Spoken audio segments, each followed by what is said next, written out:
सरकारी अधिकारी याच्यावरची हात टाकतो. एवढी मस्ती आली आहे. आणि परत आली कुठं आलो संग्राम भैया आणि गोपीचंद पळकर हिंदू मुसलमान कर. अरे काय आम्हाला गरज आहे? आम्हाला असला उद्योग करायची गरज नाही. आज हा पुरावा आहे समोर. एक अधिकारी ज्यांच्यावरती अटॅक झालाय त्यांनी अट्रॉसिटी आणि 353चा गुन्हा आहे, 307चा गुन्हा आहे, त्याला अजून जामीन नाही, त्याला अटकच नाही.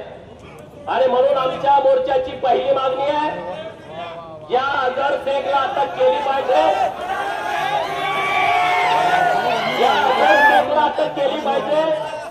त्याच्यावरती जेवढे गुन्हे आम्हाला तर कळतंय 12 ते 15 पर्यंत जे गुन्हे आहेत, पोलीस प्रशासनाने त्याची शहनिशा करावी, त्याच्यावर मोक्का अंतर्गत कारवाई करावी, ही आमच्या मोर्चाची आजची पहिली मागणी आहे. बरोबर का?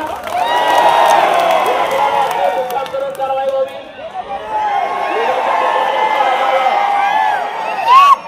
मोक्का अंतर्गत कारवाई व्हावी ना, त्याशिवाय हे थांबणार नाही. अरे त्या मुलीचा व्हिडिओ आला. पहिल्यांदा काय सांगितलं, मुलीचं चॅटिंग सुरू आहे. अरे पोलीस प्रशासनाची जबाबदारी आहे, एखाद्या मुलीवरती जेव्हा कधी अन्याय अत्याचार होतो तेव्हा त्या मुलीचं नाव गुपित ठेवणं किंवा त्या सर्व गुन्ह्याच्या विषयी गुप्तता ठेवणं जबाबदारी आहे. तेव्हा त्या अजहरवर 2 अट्रॉसिटीचे गुन्हे दाखल आहेत. करू त्याला लावू कामाला. आपण आता आलोय कशासाठी आपण? त्यामुळे मीडियामध्ये आलं की बाबा ते प्रेम संबंध आहे, अमुक काय असेल ते असेल, मुलगी आम्हाला परत पाहिजे आणि ते पोलिसांनी आणून द्यावी. पोलीस प्रशासनाने ती मुलगी आमच्या ताब्यात आणून द्यावी. तिच्या आई वडिलांच्या ताब्यात, वडील तर नाहीत मुलीला, आईच्या ताब्यात, चुलते आहेत, मामा आहेत आणि त्याचे भाव आहेत, त्यांच्या ताब्यात द्यावी.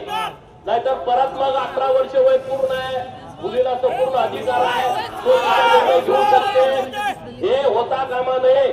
या बाबतीमध्ये पोलीस प्रशासनाला माझी विनंती आहे की तिला आईनं तर हाताच्या फोडासारखं जपलंय.